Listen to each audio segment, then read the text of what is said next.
Victory to the Divine Mother, Divya Janani Shri Mankara joy ho. Integral trust in the Divine, the trust that gives the true support to life. भगवान को ऊपर पूर्णांग आस्था से ही आस्था जहाँ जीवन को यथार्थ सहायता प्रदान करिथाए। दिव्य जननी श्री मांकर एही दिव्य वाणी परम प्रभु श्री अरविंदंकर एक दिव्य वाणी। The path of surrender is indeed difficult, but if one preserves it in it with sincerity, there is bound to be some success and a partial overcoming or diminution of the ego, which may help greatly a further advance upon the way. समर्पणर पथटी वास्तव में कष्टकर, किंतु जदि जड़े आंतरिकतार सहित से निरंतर लगी रहे केतेक सफलता अवश्य मिलिबो एवं अहंकार उपरे एक आंशिक विजय किंबा पराजय जहा कि सेही पथरे आहुरी आगो को बढ़िबारे बहुत बड़ सहायता करि पारे।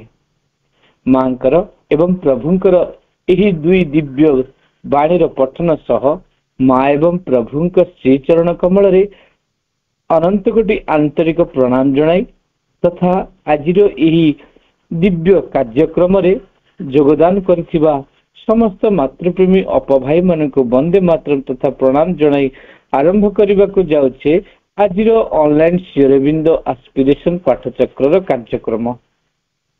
कार्यक्रम आरंभ रे चलंतु आमे समस्त निरवित ध्यानस्थ हेबा परम प्रभु श्री अरविंदंकर सेही महान दिव्य ग्रंथ जहाँकि मंत्रमयी सावित्री आवृत्ति सह आज मंत्रमयी सावित्री आवृत्तिर पृष्ठा संख्या रही 511 एवं आज यह आवृत्ति करिवे आमर राउरकेलारू स्वप्ना अपा।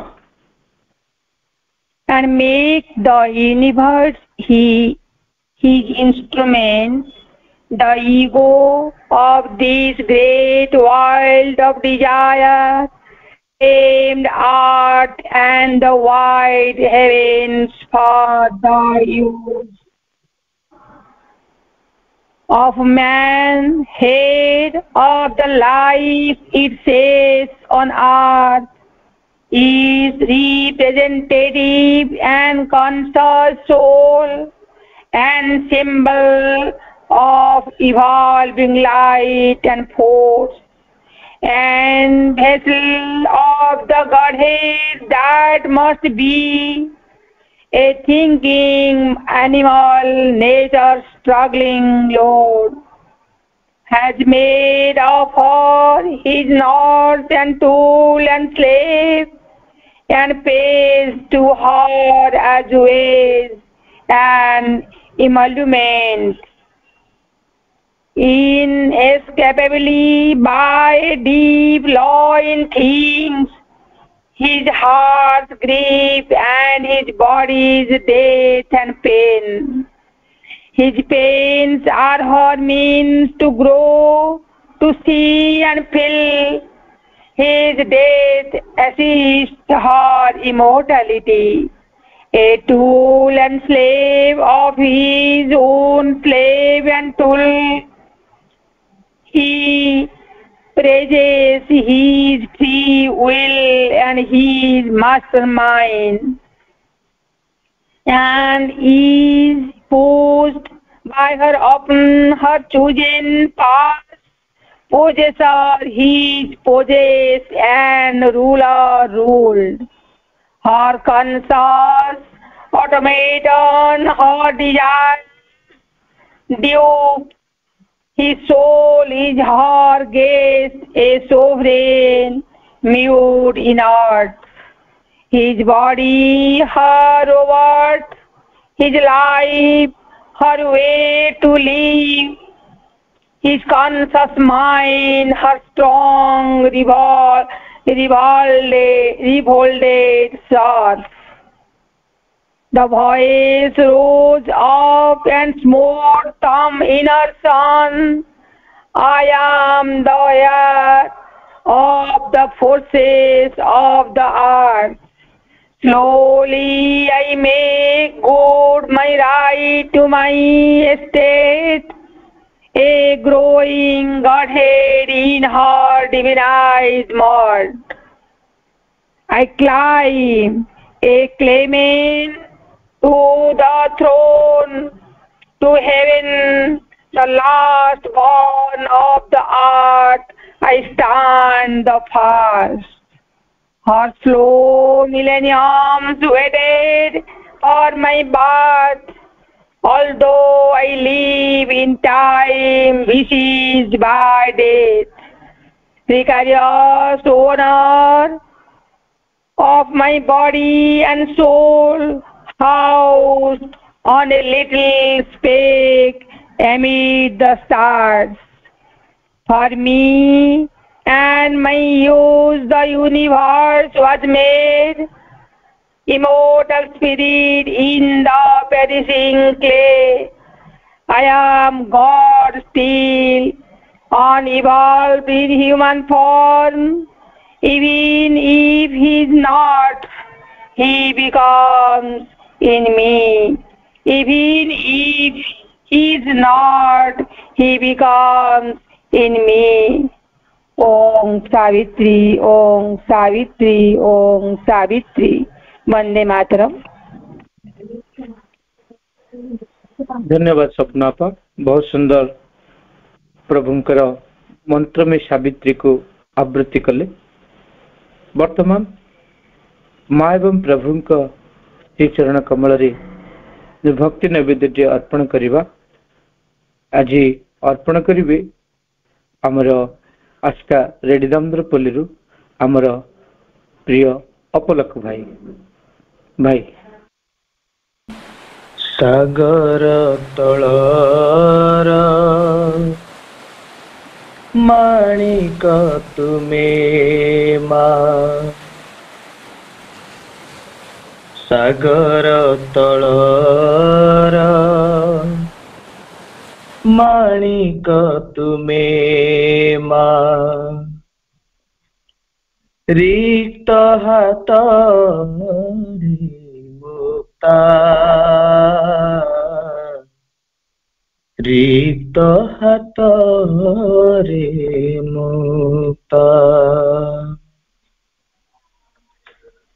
सागर तलर माणिक तुमे माँ, सागर तलर माणिक तुमे माँ, रिक्त हात रे मुक्ता, रिक्त हात रे मुक्ता, पारिजात तुमे मर्त्य कानने, अम्लान पवित्रता, रिक्त हात रे मुक्ता, सागर तलर माणिक तुमे माँ, रिक्त हात रे मुक्ता, रिक्त हात रे मुक्ता, मनस मंदिरे चेतना तुमे माँ, आनंद मधुर रेखा, सकल आलोक दीप्ति तुमे माँ, दिव्य नर शिखा, मानस मंदिरे चेतना तुमे माँ, आनंद मधुर रेखा, सकल आलोक दीप्ति तुमे माँ दिव्य नल शिखा महाकाल बुके तुमे कल्याणी नव सृष्टिर लता रिक्त हात मुक्ता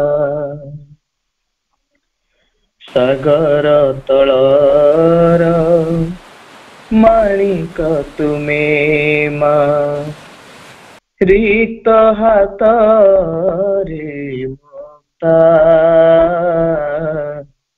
रिक्त हात रे मुक्ता सकल वेदर ओंकार तुमे मुक्ति पीयूषे भरा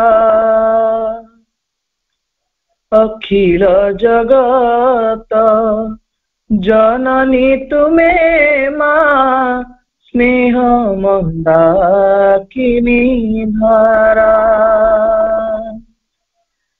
सकल वेदर ओंकार तुमे मुक्ति पीयूषे भरा अखिल जगत जननी तुमे माँ स्नेह मंदाकिनी धारा संकल्प शक्ति तुमे स्रष्टार चिन्मयी अनहता रिक्त हात रे मुक्ता सागर तलर माणिक तुमे माँ सागर तलर माणिक तुमे माँ रिक्त हात रे मुक्ता रिक्त हात रे मुक्ता पारिजात तुमे मर्त्य काननी अम्लान पवित्रता रिक्त हात रे मुक्ता सागर तलर माणिक तुमे माँ रिक्त हात रे मुक्ता रिक्त हात रे मुक्ता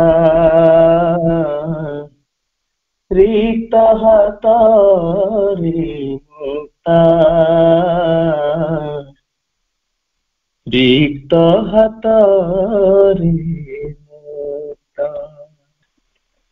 धन्यवाद प्रिय अपलक भाई, बहुत सुंदर यही भक्ति नैवेद्य आज माँ एवं प्रभु श्रीचरण कमल रे तुमरी कंठ माध्यम रे यही सुमधुर कंठ रे अर्पण कले।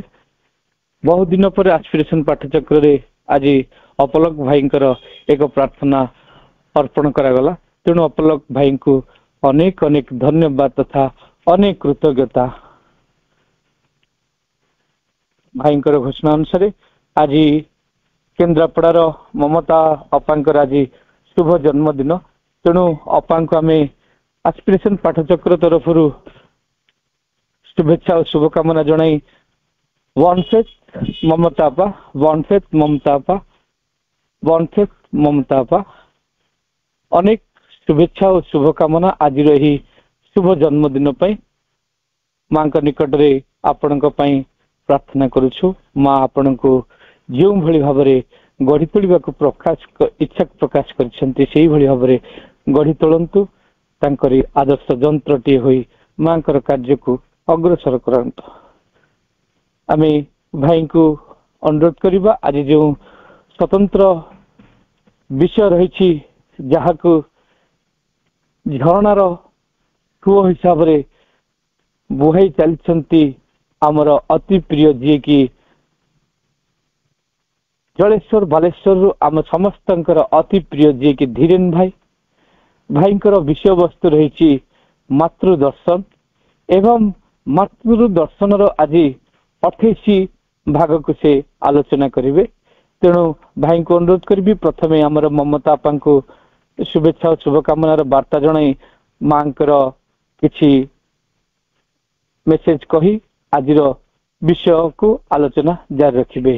धीरेन भाई जलेश्वर बालेश्वर भाई। वंदे मातरम।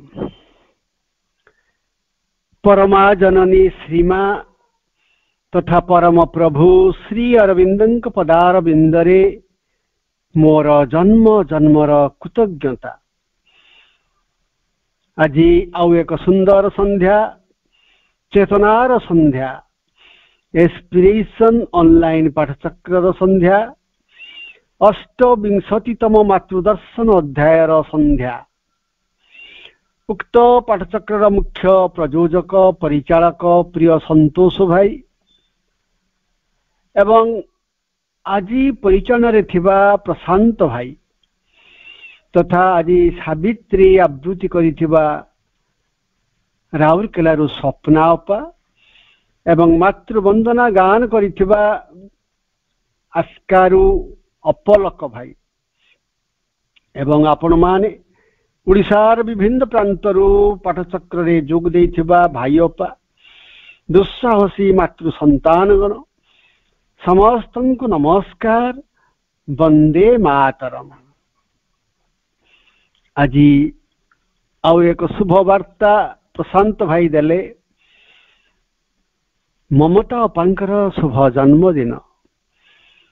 जन्मदिन एक असाधारण मुहूर्त विशाल मुहूर्त मां भाषा रे जो दिन की भगवान तांको द्वारा खोली अपेक्षा करती। आज दिन रे मोर संतान कौन अभिप्सा करुची कौन प्रार्थना करुची कौन आज तार दरकार तार चला पथरे साधारण भाव किसी हुए नहीं बेलून फाटे मजा चले किंतु माँ श्रीबिंदु को जो मैंने जानी से मैंने चेतनागत भाव जन्मदिन को नियंती। यही मर्मरे ममता अपा मुझे अपा को तो देखी नहीं जाई नहीं किंतु हृदय भीतर अनुभव करुची एक दिव्यात्मा मां निर्वाचित संतान एवं आज दिन तमाम से चेतना रे थिबे मां को प्रार्थना करुथिबे पाठचक्र आयोजन भी करिथिबे। तेणु जन्मदिन संपर्क रे माँ बहु कथा कहिसंती। तेणु से कथा एटी कहबा संभव नुहे। तो ए गोटे कथा कहबी जे वर्ष रे से गोटे दिन जो दिन निजे माँ घोषणा करिसंती जे से दिन से किछि दबा को चाहती। स्वयं परमा जननी परम प्रभु तांक तरफ किसी दबा को चाहती अजाड़ी दबा को चाहती केवल वर्षर से गोटे दिन जन्मदिन एवं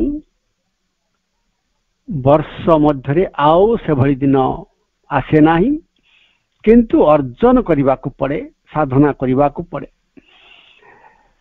तेणु से मर्मरे अपा को मां भाषा रे बोन फेथ जनईबी। बोन फेथ टू ममता अपा बोन फेथ टू ममता अपा बोन फेथ टू ममता अपा। हैप्पी बर्थडे टू ममता अपा। शुभ जन्मदिन ममता अपांकर। नामटी अपांकर ममता सतरे केते तांको हृदय भरी जाइछि आंतरिकता। जने निष्ठापर सत्यवादिता ଯାହାଙ୍କର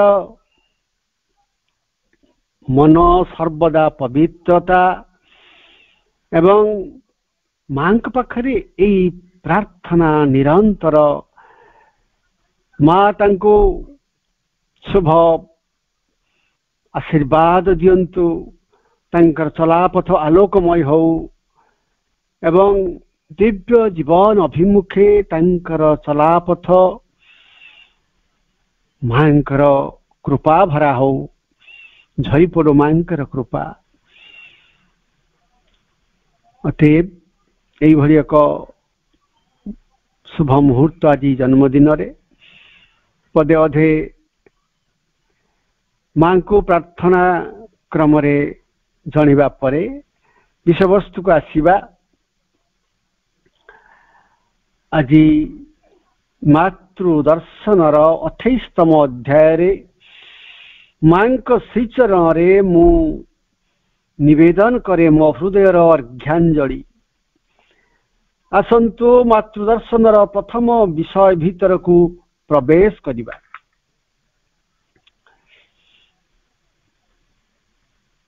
ସାଧକ ପ୍ରବର ପ୍ରଣବ କୁମାର ଭଟ୍ଟାଚାର୍ଯ୍ୟ ମାଙ୍କର ନିର୍ବାଚିତ ସନ୍ତାନ। ଆମେ ସମସ୍ତେ ତାଙ୍କ ବିଷୟରେ ଅନେକ କଥା ଅବଗତ ଅଛୁ, ତଥାପି ତାଙ୍କ ଆଶ୍ରମ ଆଗମନର ପ୍ରାଥମିକ ସମୟର ଗୋଟିଏ କଥା ମୁଁ ନେଇ ଆସିଛି। ସେଦିନର କଥା, ପ୍ରଣବଦାୟକ ଚେତନାଗତ ଦିବ୍ୟ ହସ ହସି ମାଙ୍କ ସମ୍ମୁଖରେ ଉପସ୍ଥିତ ହେଲେ ଏବଂ ଦିବ୍ୟ ଦର୍ଶନ କଲେ ମାଙ୍କୁ। ମାଙ୍କ ସମ୍ମୁଖରେ ନମ୍ର ଭାବରେ କର ଯୋଡ଼ି ଆଣ୍ଠେଇ ପଡ଼ି ପ୍ରଣାମ ନିବେଦନ କଲେ। ତାପରେ କହିଲେ, ମା, ଆପଣଙ୍କର ଧ୍ୟାନ ଓ ପ୍ରାର୍ଥନା ଗୁଡ଼ିକ ଆପଣ କିପରି ଲେଖିପାରିଲେ? ଏଭଳି ପ୍ରାର୍ଥନା କେହି କେବେ ନା ଲେଖିଛନ୍ତି ନା କହିଛନ୍ତି। ପ୍ରାର୍ଥନାର ଧାରା ବଦଳି ଯାଇଛି ପୃଥିବୀରେ, କିନ୍ତୁ ମା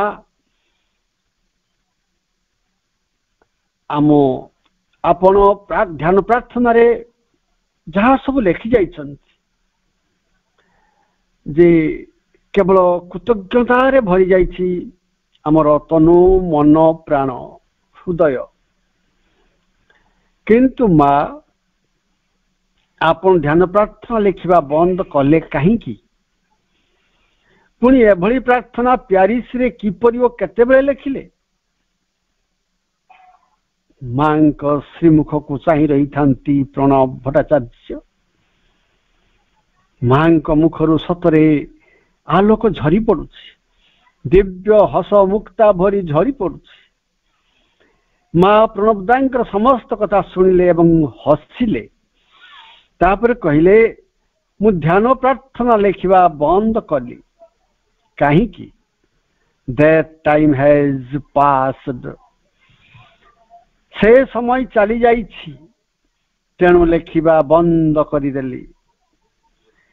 ଆଉ ମୁଁ ଯେତେବେଳେ ପ୍ୟାରିସରେ ଥିଲି ସେତେବେଳଠୁ ଧ୍ୟାନ ପ୍ରାର୍ଥନା ଲେଖିବା ଆରମ୍ଭ କରିଥିଲି ଏବଂ ସର୍ବାଧିକ ପ୍ରାର୍ଥନା ସେଇ ପ୍ୟାରିସରେ ହିଁ ଲେଖିଥିଲି। ରାତିରେ ମୁଁ କ୍ଷୀର ସହିତ କଫି ମିଶେଇ ଗ୍ଲାସକୁ ଝରକା ପାଖରେ ରଖି ଦେଉଥିଲି। ସକାଳେ ତାହା ବରଫ ପାଲଟି ଯାଉଥିଲା ଆଉ ତାକୁ ସକାଳେ ମୁଁ ସେବନ କରୁଥିଲି ଏବଂ ଧ୍ୟାନ ପ୍ରାର୍ଥନା ତାପରେ ଗୋଟିଏ ପରେ ଗୋଟିଏ ପୃଷ୍ଠା ଲେଖୁଥିଲି। ଏହିପରି ଲେଖୁ ଲେଖୁ ମୁଁ 4ଟି ମୋଟା ଖାତା ମୋର ପୂର୍ଣ୍ଣ ହେଇଯାଇଛି, ଯାହାକି ପଣ୍ଡିଚେରୀ ଆସିବା ପରେ ମା ଏକଦା ଶ୍ରୀଅରବିନ୍ଦଙ୍କୁ ସମସ୍ତ ପ୍ରାର୍ଥନା ଦେଖେଇଥିଲେ। ସେଥିମଧ୍ୟରୁ ଶ୍ରୀଅରବିନ୍ଦ 100ରୁ ଉର୍ଦ୍ଧ୍ୱ ପ୍ରାର୍ଥନା ବାଛିଥିଲେ। ବାକି ପ୍ରାର୍ଥନା ତକ ମା ପୋଡ଼ି ଦେଇଛନ୍ତି। ଯେତିକି ପ୍ରାର୍ଥନା ନିର୍ବାଚିତ ହେଲା ସେତିକି ଛପା ଯାଇଛି, ଯାହାର ନାମ ଧ୍ୟାନ ଓ ପ୍ରାର୍ଥନା, ଯାହାକି ସେହି ପୁସ୍ତକ ସମସ୍ତଙ୍କର ଅତି ପ୍ରିୟ। ଆଜି ଭାରତର ସବୁ ଭାଷାରେ ଧ୍ୟାନ ଓ ପ୍ରାର୍ଥନା ବହି ଛପା ଯାଇଛି, ଏପରିକି ପୃଥିବୀର ମଧ୍ୟ ବିଭିନ୍ନ ଭାଷାରେ ଅନୁବାଦ କରାଯାଇଛି। ପ୍ରଣବଦା ଠାଣ ଭରି ବସିଥିଲେ ଆଉ ମାଙ୍କ ମୁଖରୁ ଏ ସମସ୍ତ କଥା ଶୁଣି କୃତଜ୍ଞତାରେ ତାଙ୍କର ମୁଣ୍ଡ ନଇଁଗଲା, ଯାହାକି ପରମ ପ୍ରଭୁ ଶ୍ରୀ ଅରବିନ୍ଦଙ୍କ ଭାଷାରେ man can only express his gratitude, he can do nothing more। ମଣିଷ କେବଳ ତାର କୃତଜ୍ଞତା ଜଣେଇବା ବ୍ୟତୀତ ଆଉ କିଛି ଅଧିକ କରିପାରେ ନାହିଁ। କିନ୍ତୁ ସେଇ ଧ୍ୟାନ ପ୍ରାର୍ଥନାରେ ମା ଲେଖିଛନ୍ତି, ପୃଥିବୀରେ ଏପର୍ଯ୍ୟନ୍ତ କୃତଜ୍ଞତାର ଜନ୍ମ ହେଇନି। ଅତଏବ କୃତଜ୍ଞତାର ଭାବ ଯାହା ଧ୍ୟାନ ପ୍ରାର୍ଥନାରେ ପ୍ରତ୍ୟେକ ପ୍ରାର୍ଥନା ସେଇ କୃତଜ୍ଞତାର ପ୍ରେମରେ ଉଦ୍ବୁଦ୍ଧ ହେଇଛି, କୃତଜ୍ଞତାର ରସରେ ରସାୟିତ ହେଇଛି, କୃତଜ୍ଞତାର ଆଲୋକରେ ଆଲୋକାୟିତ ହେଇଛି। ଜଣେ ଯଦି ପ୍ରତ୍ୟେକ ଦିନ ଧ୍ୟାନ ପ୍ରାର୍ଥନା ପଢୁଥିବେ ତାଙ୍କ ଜୀବନର ଆଉ ଅଧିକ ପ୍ରାର୍ଥନା ଆଉ ଆବଶ୍ୟକ କଣ ଅଛି? ଆମର ସେଇ ମାତୃ ସନ୍ତାନ ଯିଏ ଲଣ୍ଡନରୁ ଆସିଥିଲେ, ଯିଏକି ପେପର ମିଲରେ ଥିଲେ, ଅନୁରକ୍ତଜୀ, ସେ କହୁଥିଲେ ମୁଁ ମାଙ୍କୁ ଜାଣିଲା ପରେ ଧ୍ୟାନ ପ୍ରାର୍ଥନା ଦିନେ ପଢିବା ମୁଁ ବନ୍ଦ କରିନାହିଁ ଏବଂ ଜୀବନର ଶେଷ ପର୍ଯ୍ୟନ୍ତ। ଏଥର ଆସନ୍ତୁ ଅନ୍ୟ ଗୋଟିଏ ବିଷୟ ଭିତରେ ପ୍ରବେଶ କରିବା। 1972 ମସିହାର ଏ କଥାଟି ଶ୍ରୀ ଅରବିନ୍ଦଙ୍କର ଜନ୍ମ ଶତବାର୍ଷିକୀ ସମଗ୍ର ଭାରତ ବର୍ଷରେ ପାଳିତ ହେଲା। ଶ୍ରୀ ଅରବିନ୍ଦ ସୋସାଇଟିର ସମ୍ପାଦକ ନବଜାତ ଜାନୁଆରୀ ମାସରେ ଆଶ୍ରମର ଜି ନାମକ ଜନକ ସାଧକଙ୍କୁ ସାଙ୍ଗରେ ଧରି ମାଙ୍କ ଦର୍ଶନ ପାଇଁ ଆସିଲେ। ମା ଅନୁମତି ଦେଲେ ଏବଂ ମାଙ୍କୁ ଦର୍ଶନ କରି ନିଜର କୃତଜ୍ଞତା ଜଣାଇ ନିବେଦନ କଲେ, ମା ଯଦି ଆପଣ ଅନୁମତି ଦେବେ ତାହେଲେ ଏଇ ଜିନ୍କୁ ଭାରତର ବିଭିନ୍ନ ରାଜ୍ୟରେ ଉତ୍ସବ ପାଳନ କାର୍ଯ୍ୟକ୍ରମରେ ପରିଚାଳନା ନିମନ୍ତେ ପଠାଯାଇ ପାରନ୍ତା। ତାଙ୍କୁ ଏକ ସ୍ୱତନ୍ତ୍ର ଆଶୀର୍ବାଦ ପୁଷ୍ପ ପ୍ୟାକେଟ ଦିଆଯାଉ। ମା ଏଥିରେ ସମ୍ମତ ହେଲେ। ଭାରତରେ ଶ୍ରୀ ଅରବିନ୍ଦଙ୍କ ଜନ୍ମ ଶତବାର୍ଷିକୀ ଉତ୍ସବ ପାଳିତ ହେଲା। ପଡ଼ୋଶୀ ଦେଶରେ ଥିବା ଶ୍ରୀ ଅରବିନ୍ଦ କେନ୍ଦ୍ର ମାନଙ୍କରେ ଯଥା ନେପାଳ, ଭୁଟାନ, ଶ୍ରୀଲଙ୍କାରେ ମଧ୍ୟ ପାଳିତ ହେଲା। କେବଳ ରହିଗଲା ବାଂଲାଦେଶ।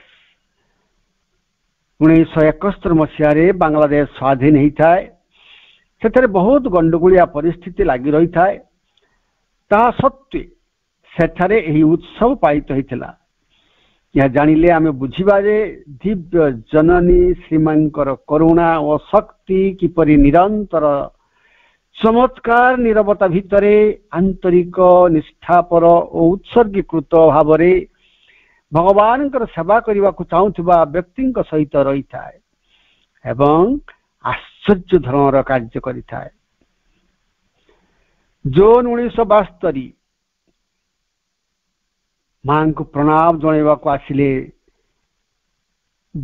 ଯିଏକି ବାଂଲାଦେଶ ଯିବା ପାଇଁ ପ୍ରସ୍ତୁତ ହେଉଛନ୍ତି ଏବଂ ମାଙ୍କୁ ଦର୍ଶନ କରି ମାଙ୍କର କୃପା ଲାଭ କରି ଏକ ଦୁଃସାହସିକ ସନ୍ତାନ ଭାବରେ ସେ ଯାତ୍ରା ଆରମ୍ଭ କଲେ।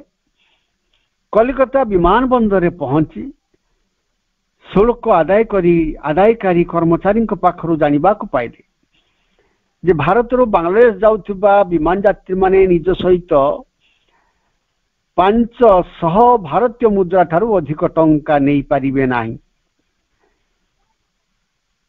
ଯେତେ ଚେଷ୍ଟା କଲେ ବୁଝିବା ପାଇଁ ସେମାନେ ତାଙ୍କ ନିୟମ କୋହଳ କରିବାକୁ ରାଜି ହେଲେ ନାହିଁ। ଶେଷରେ ସେ ମାଙ୍କୁ ଏକ ଟେଲିଗ୍ରାମ ପଠାଇ ସବୁ କଥା ନିବେଦନ କରିଦେଲେ ଏବଂ 500 ମୁଦ୍ରା ପକେଟ ଧରି ଉଡ଼ାଜାହାଜକୁ ଉଠିଗଲେ। ଜି ବାଂଲାଦେଶ ରାଜଧାନୀ ଢାକାର ବିମାନ ବନ୍ଦରରେ ଓହ୍ଲାଇଲା ବେଳେ ଅନ୍ୟ ଜଣେ ଶୁଳ୍କ ଆଦାୟକାରୀ ଅଫିସର ତାଙ୍କ ସାର୍ଟରେ ଲଗାଯାଇଥିବା ସୁବର୍ଣ୍ଣ ନିର୍ମିତ ଶ୍ରୀମା ଶ୍ରୀବିନ୍ଦୁଙ୍କର ସିମ୍ବଲଟିକୁ ଅଙ୍ଗୁଳି ନିର୍ଦ୍ଦେଶ କରି କହିଲେ, ମହାଶୟ ଏଇଟିକୁ ଭିତରେ ରଖିଦିଅନ୍ତୁ, ନହେଲେ ଆପଣ ଅସୁବିଧାରେ ପଡ଼ିପାରନ୍ତି, କାରଣ ଏଠାରେ ଭାରତୀୟ ମୁନି ଋଷିମାନଙ୍କ କଥା କେହି ଶୁଣିବେ ନାହିଁ। ଜି ତାଙ୍କୁ କିଛି ନ କହି ମାଙ୍କୁ ସ୍ମରଣ କରି ଚାଲିଲେ। କିନ୍ତୁ ଯିବେ କୁଆଡ଼େ? ପକେଟରୁ ମାତ୍ର 500 ଟଙ୍କା। ଅଗତ୍ୟା ଅନ୍ୟ ଉପାୟ ନ ପାଇ ଏକ ଟ୍ୟାକ୍ସି ଡ୍ରାଇଭରକୁ ଡାକି କହିଲେ, ଦୟାକରି ମୋତେ ଗୋଟିଏ ଭଲ ହୋଟେଲକୁ ନେଇ ଚାଲନ୍ତୁ। ଡ୍ରାଇଭର ତାଙ୍କୁ ଢାକାର ଏକ ଇଣ୍ଟର କଣ୍ଟିନେଣ୍ଟାଲ ହୋଟେଲକୁ ନେଇଗଲେ। ତଳେ ଲିଫ୍ଟ ପାଖରେ ଠିଆ ହୋଇ ପକେଟ ସ୍ଥିତ 500 ଟଙ୍କା ଉପରେ ହାତ ମାରୁଥାନ୍ତି ଏବଂ ମାଙ୍କୁ ହିଁ ଡାକି ଚାଲିଥାନ୍ତି। କିଛି ସମୟ ପରେ ଲିଫ୍ଟ ତଳକୁ ଆସିଲା। ଜି ସବୁ ଲୋକଙ୍କ ଉପରେ ଆଖି ବୁଲେଇ ଆଣିଲେ। ହଠାତ୍ ତାଙ୍କ ଆଖି ଜଣକ ଭଦ୍ର ବ୍ୟକ୍ତିଙ୍କ ଉପରେ ରହିଗଲା। ଭଦ୍ର ବ୍ୟକ୍ତି ଜଣକ ମଧ୍ୟ ଜିଙ୍କୁ ସେଠାରେ ଦେଖି ଆଶ୍ଚର୍ଯ୍ୟ ହୋଇଗଲେ। ସେ ଥିଲେ ଜଣେ ଆନ୍ତର୍ଜାତିକ ବିଖ୍ୟାତ ବ୍ୟବସାୟୀ ଏବଂ ମା ଓ ଶ୍ରୀ ଅରବିନ୍ଦଙ୍କର ଭକ୍ତ ପରମ ସନ୍ତାନ। ଜିଙ୍କ ସହିତ କଥାବାର୍ତ୍ତା ହୋଇ ସେ ତାଙ୍କର ବାଂଲାଦେଶ ଯାତ୍ରାର ଉଦ୍ଦେଶ୍ୟ ଓ ତାଙ୍କ ପାଖରେ ମାତ୍ର 500 ଟଙ୍କା ଥିବାର କଥା ଜାଣିଗଲେ ଏବଂ କହିଲେ, ଦାଦା ଏହି ଅକସ୍ମାତ ସାକ୍ଷାତ କେବଳ ମା କରାଇଛନ୍ତି, ଆପଣ କିଛି ବ୍ୟସ୍ତ ହେବାର ଆବଶ୍ୟକତା ନାହିଁ। ଟ୍ୟାକ୍ସି ଡ୍ରାଇଭରଙ୍କୁ ତାର ପ୍ରାପ୍ୟ ପ୍ରଦାନ କରି ଦୁହେଁ ହୋଟେଲ ମ୍ୟାନେଜରଙ୍କ ପ୍ରକୋଷ୍ଠକୁ ଗଲେ ଏବଂ ସେ ମ୍ୟାନେଜରଙ୍କୁ କହିଲେ, ମୋର ବନ୍ଧୁ ଆପଣଙ୍କ ହୋଟେଲରେ ରହିବେ ଏବଂ ତାଙ୍କର ସମସ୍ତ ପ୍ରକାର ହୋଟେଲର ଦେୟ ମୁଁ ଡିପୋଜିଟ୍ କରିବି। ତତ୍ ସହିତ ତାଙ୍କର ଯାତାୟାତ ନିମନ୍ତେ ଡ୍ରାଇଭର ସହିତ ଏକ କାରର ବ୍ୟବସ୍ଥା କରିଦେବେ। ଜିଙ୍କୁ କହିଲେ, ଦାଦା ଏହା ସବୁ ଦିବ୍ୟ ଜନନୀ ଶ୍ରୀମାଙ୍କର ଲୀଳା। ଅଜଣା ଅଶୁଣା ସ୍ଥାନରେ କେହି ସାହାଯ୍ୟ କରିବାକୁ ନଥିଲେ। ମା ସ୍ୱୟଂ ବ୍ୟବସ୍ଥା କରିଦିଅନ୍ତି, କେହି ଜାଣିପାରନ୍ତି ନାହିଁ। ଚମତ୍କାର ନୀରବତା ଭିତରେ ତାଙ୍କ କାର୍ଯ୍ୟ ଚାଲିଥାଏ। ଜି ତାଙ୍କୁ ତାଙ୍କର ପରିଚିତ ବାଂଲାଦେଶର କେତେକ ମନ୍ତ୍ରୀମାନଙ୍କୁ ସାକ୍ଷାତ କରାଇଦେବାର ପ୍ରତିଶ୍ରୁତି ପ୍ରଦାନ କରି ମାଙ୍କୁ ପ୍ରଣାମ ଜଣାଇ ଭଦ୍ରଲୋକ ସେ ସ୍ଥାନ ପରିତ୍ୟାଗ କଲେ।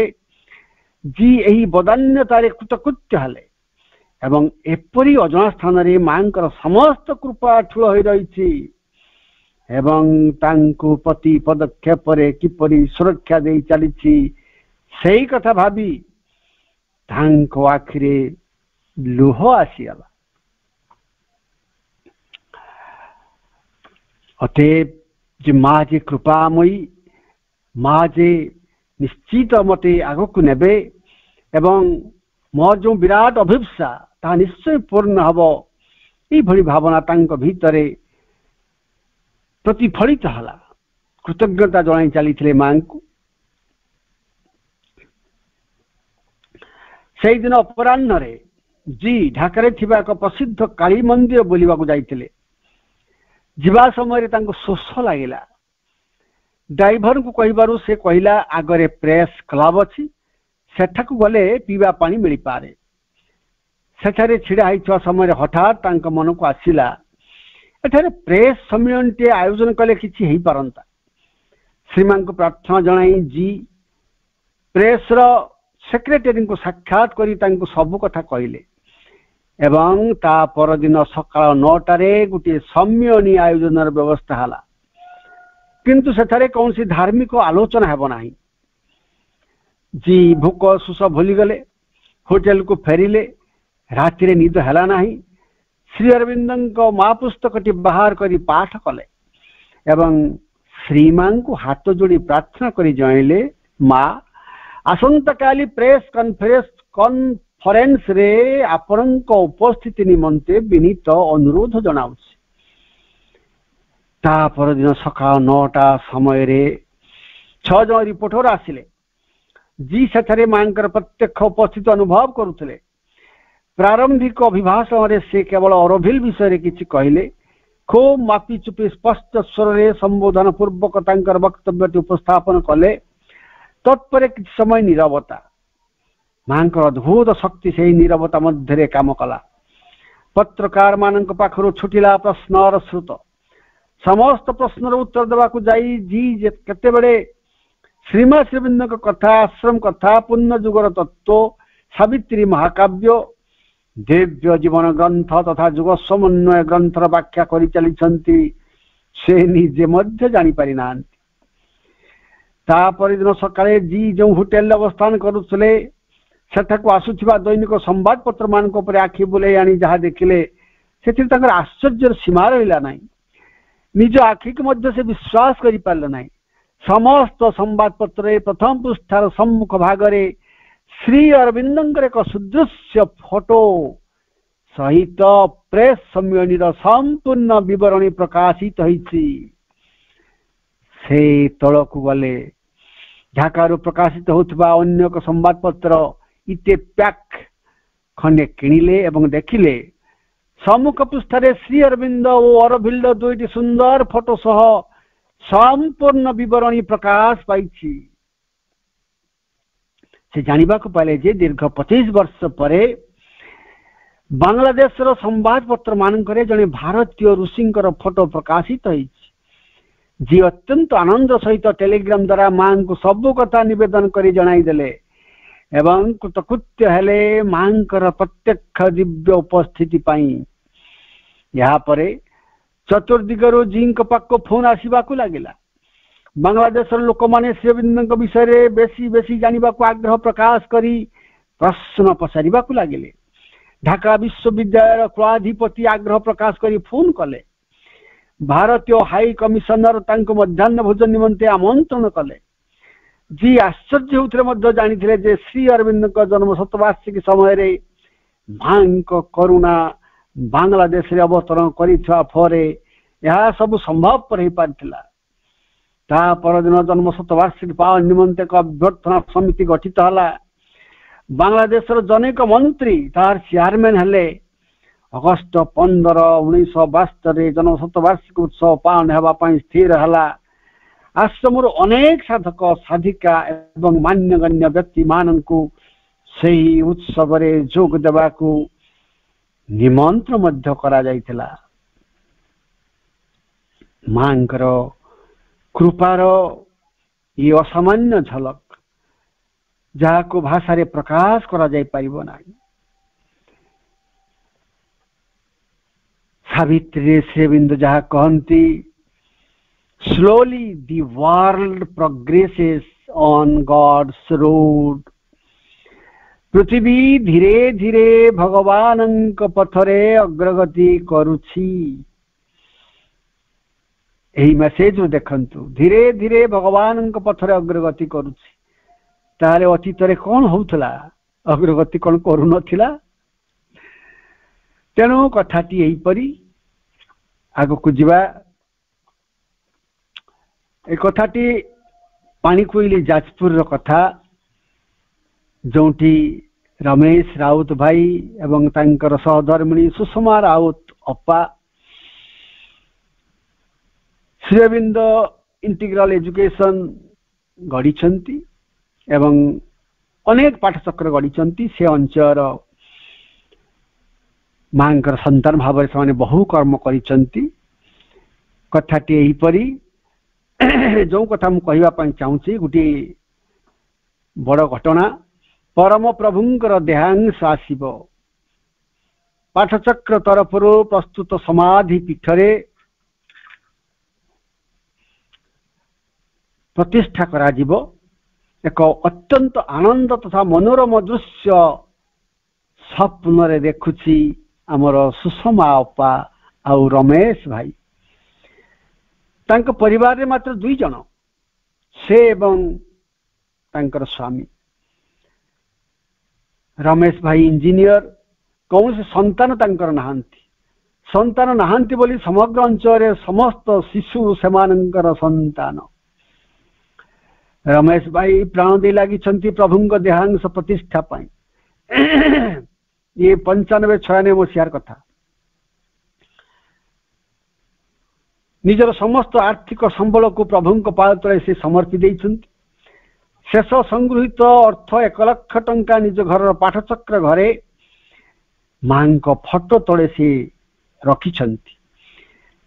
रात्रि रे निजर ऑफिस रे किछि कार्य अछि, कर्मचारी मानकर दरमा इत्यादि बंटन सारी परदिन राजस्थान जीवे मार्बल आनिबा पई। घरे सुषमा आपा एका। जो दिन रमेश भाई घरे रहंती नाही, पूर्णांग शिक्षा केंद्र जने भाई दांड घरे शुअंती। पाठचक्र घर एवं दांड घर पाखापाखी। शेष घर टे शुवा घर। कनक अपा भूल कही सुषमा अपा शुवा घरे शुईचंती। जानुआरी रे हेबाकु थिबा देहांश प्रतिष्ठा स्वप्न को से आस्पृहा भितरे नहीं चली। कृतज्ञतार अश्रु ढाली चली। गभीर निद्रा रे से निमग्न। हठात किसी गोटे खड़ खड़ शब्द हला। हठात निद्रा भंग हला। सुषमापा देखिले कहीं जने तांकर आलमीरा खोलिबा को चेष्टा करुछि। से भाबिला बुझे से पाठचक्र भाई जन को आसी टेप रेकर्ड खोजुछि। स्कूल रे मांकर म्यूजिक बजेइबो।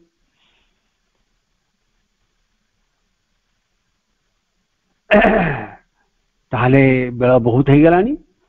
से शुई रही से उठा पड़ो।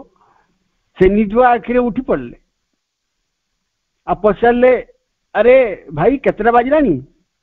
थरे दुई थर पचारि किछि उत्तर पाइले नाही। आउ जेते बेले चाहिदेले से विश्वास करि पारलेनी। 3टी डकायत हाथ रे छुरा धरी तांको घरे पशिछंती। भीतर अगणार पाचेरी डेई समाने पशिछंती। सुषमा अपा निज घर झरका खुला रखी शुए। सेमाने झरका बाटे हाथ पुराई कबाटर हुक खोली देई अति अक्लेश घरे पशिछंती एवं आलमीरा तारिबा को चेष्टा करुछंती। सुषमा अपांकर पाटी सुनी जने तार बेक पाखरे छुरा लगाई कहले टिके पाटी कले तोर बेकटा को काटी देबी। चुप चाप आलमीरा रो चाबी देई दे। सुषमा अपा हठात अनुभव कला ये एक विशाल परीक्षा। रेलिक्स आसीछंती प्रतिष्ठा हेबे किंतु ये परीक्षा ता जीवन रे माँ ताकू अनेक परीक्षा देइछंती। आज आउ एक परीक्षा बोली से जाई गले भाभी नेले। सुषमा अपा निज बिछुआर उठी हाथ जोड़ी बसी पड़ला। समस्त संबोधन करी अति दृढ़ कंठरे कहले आपण माने समस्ते मोर भाई, मु आपण मानकर भौणी। आमे समस्ते मांकर संतान। एई देखंतु मांकर फोटो। आमे तांकर संतान। ए घरे जहा जहा संपत्ति अछि से सब मांकर। सेथिरे मोर जेतिकी अधिकार आपण मानकर मध्य सेतिकी अधिकार। तेणु आपण माने आदो व्यस्त हुंतु नाही। मु चाबी दउछि आपण आलमारी खोली जहा दरकार नहीं जानतु। यह कही से आलमीरा चाबी सेमानक हाथ को बढ़ाई देले। आलमीरा चाबी खोली सेमानक मध्यरु जने पचारिला काली तोर स्वामी जो 5 लाख टंका आनीथिला से टंका कहीं? अति निर्विकार एवं स्थिर भाव रे सुषमा अपा उत्तर देले से टंका सरकारी टंका ऑफिस रे आज दरमा दिया जाइछि सेथि पई टंका आसीथिला। पुनी आउ जने पचारला आउ मार्बल किनिबा पई जो 1 लाख टंका आसीथिला। सुषमा अपा जानी गले जे समस्त खबर नहीं सेमाने आसीचंती। हठात तांको भितरे गुटी प्रेरणा आसिला तते एठारे मिथ्या कहबाकू पड़िबो। से मुहूर्ते विलंब न करी कहले भाई एते गुडी टंका कोन के घरे रखे? अरे बैंक रे अछि परा, काली से उठाई करी नहीं जिबे। मार्बल पत्थर किनिबा पाई तापर डकायत माने आलमेरार प्रत्येक द्रव्य काढ़ी एइटा कौन सहीटा कौन एइटा नेबु कि नाही प्रश्न करी किछि किछि जिनिस नौथांती मझिरे मझिरे से घर कहीं बंद होइछि प्रश्न करथले कनक हमर सुषमा आपा संगे संगे कहि दिए भाई से घरे आम पूर्णांग शिक्षा केन्द्र जने भाई सुइचंती से भारी दुस्साहसी से उठिले बहुत असुविधा हो निश्चय पार्टी करिवे झमेला हबो तेणु आपण माने दया करी से घर खुलंतु नाही सुषमा आपा जानी परला जदि से माने से सुइतवा घर खुलंती तेबे अक्लेशरे पाठचक्र घरे प्रवेश करिवे एवं सेठारे संचित होइतबा 1 लाख टंका से माने नै चली जिवे से मने मने मां को प्रणाम कला जेपरी से विषय रे से माने आदौ किछि प्रश्न न करंतु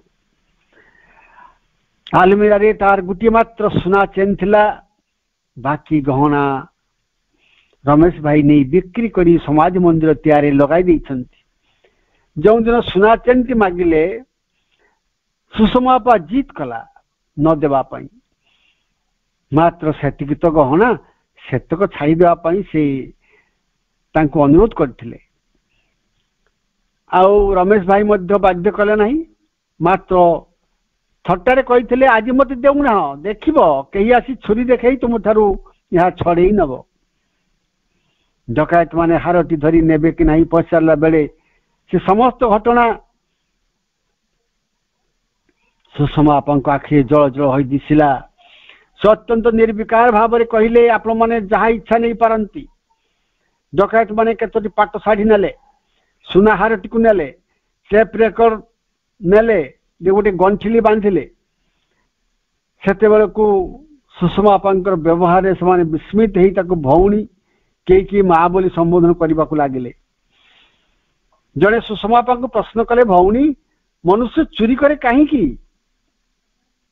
सुषमा आपा पूर्व परी सेमिति हाथ जोड़ी निर्विकार भाव में उत्तर देले दुईटी कारण आवश्यकता पाई किंबा अभ्यास दोषरू पुणी जड़े पचारा आमे केउथि पई करूछु अपा कहले आवश्यकता ही पारे अभ्यास भी ही पारे तेबे जाले मध्य चोरी एक उत्तम गुण नुहे एक दुर्लभ जन्म आमको मिली किंतु आमे एई भली एक निम्न कार्य भितरे माति जाइछ सेते बेल को चंपकलाल जी देइथिबा श्रीबिंदकर गोटे बैच जने धरी थिले सेठी कौन बोली पचारिबारु अपा उत्तर देले ताकु से साड़ी पिंधिबा बेले व्यवहार करंती कारण चंपकलाल जी ताकु देइथिले जका जनक कौन भाबिले के जानी सेठी नहीं पाखे रखिला एवं कहिला यहा को आमे आज नहीं करि जाउछ जदि आज थारु वर्षक भितरे आमे चोरी छाड़ी देउ तेबे तुम संगरे आसी साक्षात करी कहबू जदि चोरी न छाड़ू तेबे पानी को फिंगी देबू नीरवरे सम्मति जनइले सुषमा आपा डकायत मानकर काम सरी जाई थाए शेषरे से माने तांकु कहले माँ तुम्हें शपथ कर आमे गला परे कहा को डाकी करी उठेब नाही किंबा कहा को किछि कहब नाही अपा कहले मो मां को नाम रे शपथ करूछि आपण माने जीवा संगे संगे कहारी को कहबी नाही आपण माने पाचरी डीबा दरकार नहीं मु बाड़ी कबाट खोली देउछि आपण माने निरापद रे चली जांत सब तक डकायत अंटा भांगी अपां को प्रणाम कले एवं संग्रहित समस्त द्रव्य नहीं बाड़ी पट दे चली गले सुषमा आपा मने मने भाबुथिले जो केते गुड़े वस्तु सहित से बेसी आसक्त थिले केवल सेई गुड़ी कहीं से माने नहीं जाइछंती पाट साड़ी नहीं गले सुना हार नहीं गले टेप रेकर्ड नहीं गले जहा सहित से बेसी आसक्त थिले समग्र समय से ता सहित कौन असौजन्य आचरण करना जीवा समय समस्ते अत्यंत संभ्रमतार सहित प्रणाम जन कथा को मानी पाठचक्र घर को मध्य से खोली ना खोली थे लक्षे टंका पाई तेणु मां पाखे से लक्षे टंका संपूर्ण निरापदे अच्छी सतरे माँ तांकर पणत घुड़ाई टंका तक रखीदे अति कृतज्ञतार सहित दीर्घ निश्वास पकाई अपा कहले जा हो जीवन रे बहु परीक्षा जाइछे आज आउ गोटे परीक्षा भी मु अतिक्रम करिगली तेणु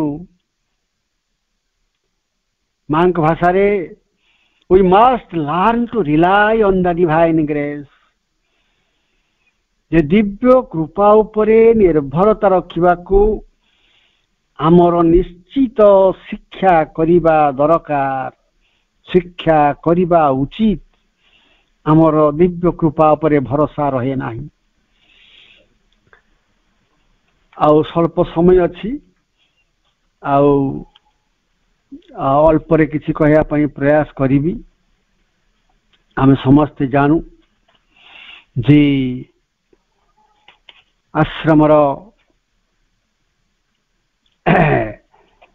सही अनन्य साधक प्रवर निशिकांत तांकर जन्मदिन गोटे कथाटी मु प्रकाश करुछि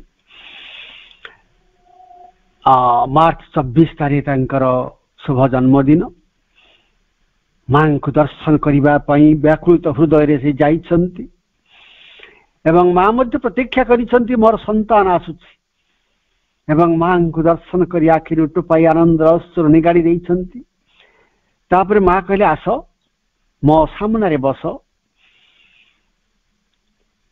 मु मो हस्त तुम मस्तक पर रखिबी प्रथमे से मां को साष्टांग प्रणिपात कले तापर मां को सामने बसिले मां मध्य बसिले आउ मां को हाथ तांक मुंड पर रहिला से तांकर बरद हस्त तांक मथा उपरे स्थापन कले कृतज्ञतारे भरी जाउथिले कवि निशिकांत दुहे ध्यानमग्न हेले परे से जानिले जे बेस अनेक समय धरी माँ तांक मथारे हाथ रखी ध्यानस्थ होइतिले ध्यान भंग परे से पचारिले माँ ध्यान समय मु जो दृश्य देखिली यार तात्पर्य कौन प्रथमे मुष्यबिंदु को राजर्षि सदृश सिंहासन रे बसी देखिली तांकर पारिषद वर्ग नीरज बरण चंपकलाल नलिनीकांत गुप्त आदि तांक चारि पाखरे चटाण उपवेशन करथिले ठीक पर मुहूर्त रे देखिली सिंहासन रे श्री अरविंद नहांती राज रानी सदृश माँ तुमे निजे स्वयं सिंहासन रे आविर्भूत होइछन्ति एवं तुमर पारिषद वर्गଙ୍କ द्वारा आ माँ तांकर पारिषद वर्गଙ୍କ द्वारा परिवेष्टित हो रही आउ सेमानक गहरे मु निजे सहचरी रूप रही यार अर्थ कौन मु कहीं सिंहासन रे तुम दुई जन को अर्थात माँ ओ मोर प्रभु को एकत्र बसी थिबार देखिली नहीं तेणु यही सूक्ष्म दर्शन रे मु सेतटा आनंद अनुभव करू नहीं मु मां को अलगा देखिली आउ मोर प्रभु को अलगा देखिली जुग्म अवतार माँ श्रीबिंद दुई जन को मु एक समय रे एक पाखापाखि सिंहासन रे देखी थांती किंतु कहीं देखी पारे नहीं माँ कहले मोर संतान तुम्हें ठीक देखीच तुम्हें विव्रत हुआ ना तुम्हें स्थिर रुह यार अर्थ तुमको मु कहूँ यार अर्थ होची श्री अरविंद एवं मु एक अभिन्न तुम्हें ଯେତେବେଳେ ଆମ ଦୁହିଁଙ୍କ ମଧ୍ୟରୁ ତାଙ୍କୁ ଦେଖିବ ତୁମେ ନିଶ୍ଚିତ ରୂପେ ଜାଣିବ ଯେ ମୁଁ ତାଙ୍କ ସହିତ ରହିଛି, ଆଉ ତୁମେ ମତେ ମଧ୍ୟ ଦେଖିଲେ ଜାଣିବ ଯେ ସେ ମଧ୍ୟ ନିଶ୍ଚିତ ରୂପେ ମୋ ସହିତ ରହିଛନ୍ତି। ଏହି ସୂକ୍ଷ୍ମ ଦର୍ଶନର କିଛି ମାସ ପରେ ଶ୍ରୀ ଅରବିନ୍ଦଙ୍କର ମହାପ୍ରାଣ ଘଟି ଯାଇଥିଲା।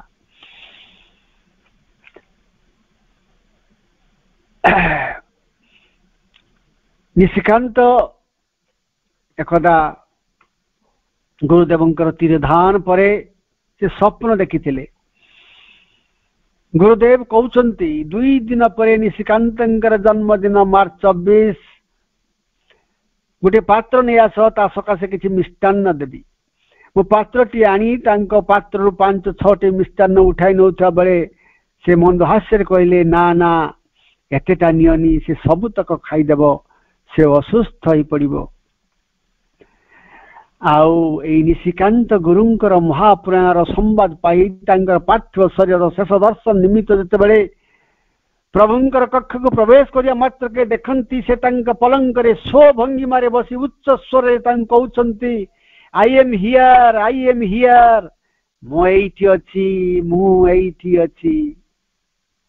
ଗୁରୁଙ୍କର ମହାପ୍ରାଣ ହେଇଯାଇଛି। ବିଶାଳ ଅନୁଭୂତି। ଇ ନିଶିକାନ୍ତଙ୍କର ଅନନ୍ୟ ମାତୃ ସନ୍ତାନ। ଅତଏବ ମାଙ୍କ ପାଖରେ କହିବାକୁ କୃତଜ୍ଞତାର ଭାଷା ନାହିଁ। ତେଣୁ ଯାହା ପ୍ରଭୁ ଲେଖିଛନ୍ତି, few are the silences in which truth is heard। খুব অল্প লোক নীরবতা ভিতরে সত্যକୁ ଶୁଣିପାରନ୍ତି, ପରମଙ୍କୁ ଶୁଣିପାରନ୍ତି, ସେଇ ଦିବ୍ୟ ଅମୃତକୁ ଶୁଣିପାରନ୍ତି। ବନ୍ଦେ ମାତରମ୍। ଧନ୍ୟବାଦ ଭାଇ।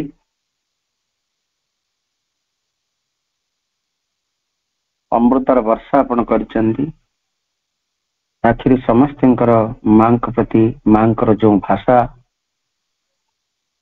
ମାଙ୍କର ଯୋଉ କଥା, ମାତୃ କଥାମୃତ ଶ୍ରବଣରେ ସମସ୍ତଙ୍କର ଆନନ୍ଦାଶ୍ରୁ ନିଶ୍ଚିତ ରୂପେ ନିଗଳିତ ହେଇଛି।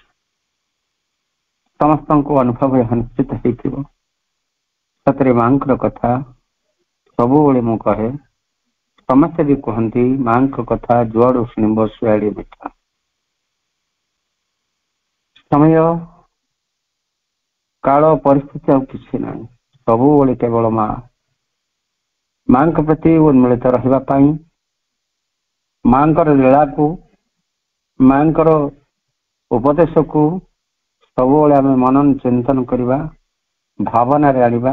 କାରଣ ସିଏ ହଉଛନ୍ତି ଅସଲ, ଯିଏକି ମାନେ ହଉଛନ୍ତି ଅଗ୍ନି, ଯାହାକି ଆମ ସମସ୍ତଙ୍କର ଚେତନାକୁ ଯୋଉ ନିଶ୍ଚେତନା ଭିତରେ ଆମେ ସମସ୍ତେ ରହିଛେ ତାକୁ ଭସ୍ମିତ କରି ପରମ ଚେତନା ଆଡକୁ ଆଗେଇ ନେବା ପାଇଁ ମାଙ୍କର ଏଇ ଆସ୍ପୃହାଗ୍ନି, ମାଙ୍କ ପ୍ରତି ଯୋଉ ଆମ ଆସ୍ପୃହା କରାଯାଉଛି, ସେଇ ଆମକୁ ସହାୟତା ପ୍ରଦାନ କରନ୍ତି। ତେଣୁ ସବୁବେଳେ ମାଙ୍କର କଥାକୁ, ମାଙ୍କର ଲେଖିଥିବା ଗ୍ରନ୍ଥ ଗୁଡିକୁ, ପ୍ରଭୁଙ୍କର ଲେଖା ଆସିଥିବା ଗ୍ରନ୍ଥ ଗୁଡିକୁ ମନନ ଚିନ୍ତନ କରିବା, ପଠନ କରିବା, ଅନୁଭବ କରିବା ଏବଂ ସାଧକ ମାନଙ୍କର ମାଙ୍କ ନିର୍ବାଚିତ କରିଛନ୍ତି। ଆଜି ଆମେ ଅଚେତନ ଅବସ୍ଥାରେ ଅଛନ୍ତି ବା ଆମେ ଯୋଉ ଧାରାରେ ଅଛେ ଆଗକୁ ବଢି ପାରୁନେ, ଆମକୁ ଧୀରେନ ଭାଇଙ୍କ ଭଳି ଅନ୍ୟାନ୍ୟ ସାଧକ ମାନଙ୍କର ମାଙ୍କର କଥାମୃତକୁ ପଠନ କରିଛନ୍ତି, ପଢିଛନ୍ତି, ଜାଣିଛନ୍ତି ଏବଂ ତାକୁ ବୁଝାଉଛନ୍ତି। ତାକୁ ଶ୍ରବଣ କରିବା ଏବଂ ତାକୁ ଆମେ ଆଚରଣରେ ନିୟୋଜିତ କରିବା, ଜୀବନକୁ ମଧୁମିତ କୁସୁମିତ କରିବା ସହିତ ଆଗକୁ ବଢୁଥିବା। କାରଣ ମା ଚାହାନ୍ତି କେହି ବି ଜଣେ ରହିବେ ନାହିଁ, ସମସ୍ତେ ସେଇ ଦିବ୍ୟତା ଆଡକୁ ଅତିକ୍ରମ କରିବେ, ସେଇ ଦିବ୍ୟତା ଆଡକୁ ଯିବେ, ଯେମିତି ବି ମଧ୍ୟ ଯିବେ। ଯେମିତି ଦିଲ୍ଲୀରୁ ଦୌଲତାବାଦକୁ ରାଜଧାନୀ ଉଠାଇଥିଲେ ଯେମିତି ମହମ୍ମଦ ବିନ୍ ତୁଗଲକ, ଯେମିତିକି ମାନେ ବିକଳାଙ୍ଗ ମାନଙ୍କୁ ମଧ୍ୟ ସେ ନେଇଛନ୍ତି, ଅବଶ୍ୟ ସେଟା ଜୋର ଜବରଦସ୍ତି, କିନ୍ତୁ ମାଙ୍କର ଇଏ ଜୋର ଜବରଦସ୍ତି ନାହିଁ, ସହାୟତା ପ୍ରଦାନ କରି ସେ ନେଉଛନ୍ତି। ତେଣୁ ସେଇ ସହାୟତା ହଉଛନ୍ତି ଭାଇଙ୍କ ଭଳି ଜଣେ ଜଣେ ସାଧକ।